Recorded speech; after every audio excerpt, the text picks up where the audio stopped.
I know this is different from all the other videos I made, but remember this. Sorry guys. I've been diagnosed with type 4 AIDS. Also, the doctor said I had Ebola, but it turned into AIDS. And so I'm gonna make 2 videos, and the doctor said if I make another video about memes, he will euthanize me. So I'll just make actual content.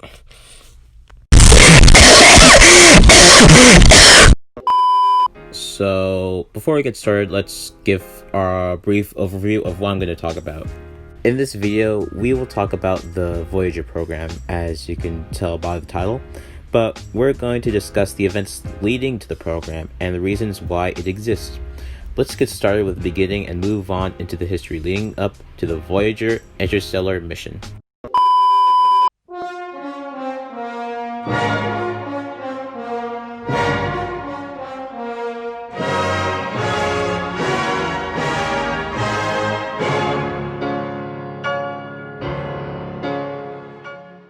The Second World War changed the world in many ways. It led to the gradual end to European imperialism, it led to the advancement of military technology and industrialization, and most importantly, it changed the dynamic of the world stage, creating 2 superpowers, both of which had very different ideas on how the world should be run. On the Western Hemisphere, we have the United States, a capitalist economic powerhouse, and on the East, the Soviet Union, a communist one-party state. Both countries benefited from the war. The U.S. economy exploded, pretty much recovering from the Great Depression. The Soviets gained territories from most of Eastern Europe. These groups ended up having a feud known as the Cold War, in which the Soviets tried to spread their influence while the U.S. tried to prevent it, often using proxy warfare or funding political uprisings in order to outcompete the other power. Now you may ask yourself, if these sides hate each other so much, why didn't they just go to war? Well,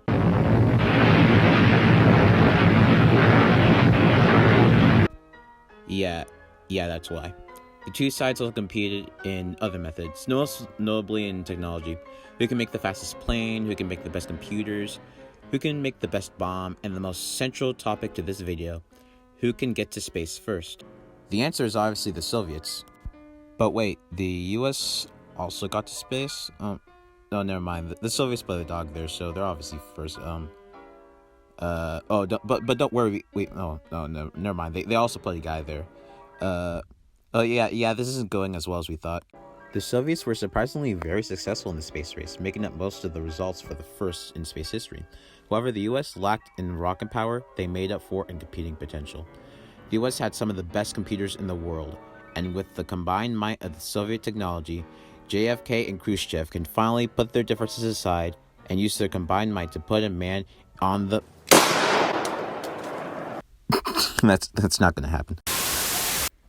Well, even though that vision didn't come true, we were still able to accomplish Kennedy's main mission, to put a man on the moon by the end of the decade. And even though we did just that on July 24th, 1969, personally, I think it would have been pretty interesting to do like a joint mission between the Soviets and Americans. It'll be a good symbol of unity between the both sides. And if it wasn't for that fateful day on the 22nd of November, 1963, the way we see the space race today will be very different.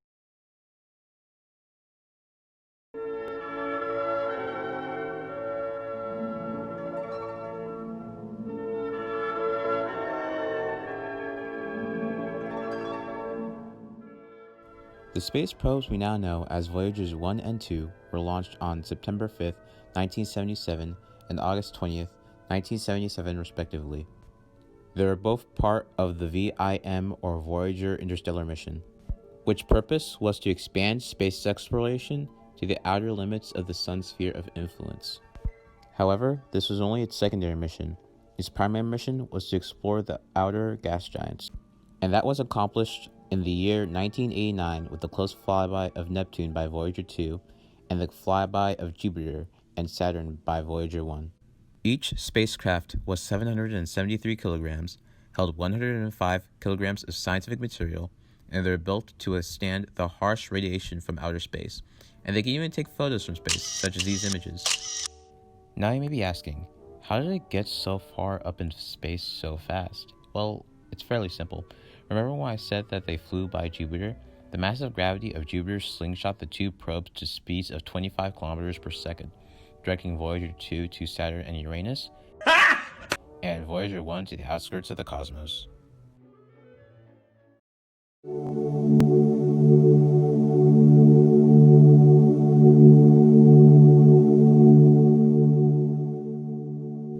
The Voyager spacecrafts are one of the fastest objects ever produced by mankind. Voyager 1 reached interstellar space on August 25th, 2012, and Voyager 2 on November 5th, 2018. As you can see, it's obvious that these spacecrafts are meant to go far out into deep space, and because of this, NASA developed 2 phonographic records that detailed who we are as a species and basic information about 1977 Earth. The record functioned as a time capsule for future intelligent civilizations to find one day, and the contents of the record were selected by Carl Sagan. Him and his team selected 155 images, a multitude of natural sounds, spoken greetings in 55 modern and ancient languages, and included many coded messages about our location in space. Fun fact, you can find the audio on SoundCloud actually. NASA made it available in 2015. The components of this record will have a lot of information about who we are, and what we have done, our emotions, our actions, our biology, our origin, all represented in a golden disc floating endlessly in space, just waiting to be discovered by an extraterrestrial life form.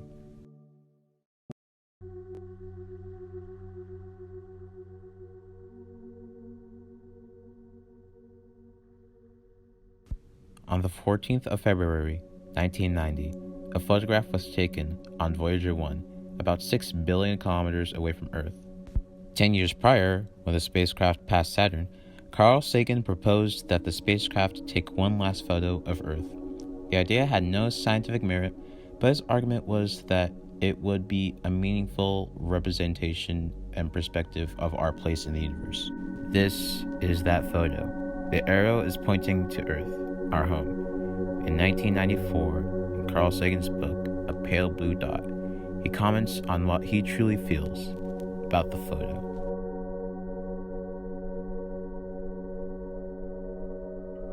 From this distant vantage point, the Earth might not seem of any particular interest. But for us, it's different. Consider again that dot. That's here. That's home. That's us. On it, everyone you love, everyone you know, everyone you ever heard of, every human being who ever was, lived out their lives. The Earth is a very small stage in a vast cosmic arena. Think of the rivers of blood spilled by all those generals and emperors, so that in glory and triumph they could become the momentary masters of a fraction of a dot. Think of the endless cruelties visited by the inhabitants of one corner of this pixel on the scarcely distinguishable inhabitants of some other corner.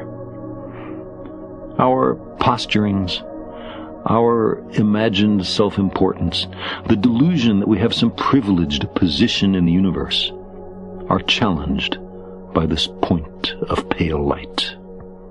The Earth is the only world known so far to harbor life.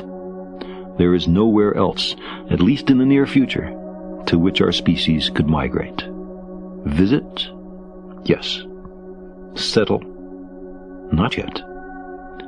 Like it or not, for the moment, the Earth is where we make our stand.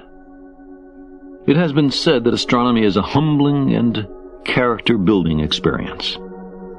There is perhaps no better demonstration of the folly of human conceits than this distant image of our tiny world. To me, it underscores our responsibility to deal more kindly with one another and to preserve and cherish the pale blue dot. the only home we've ever known.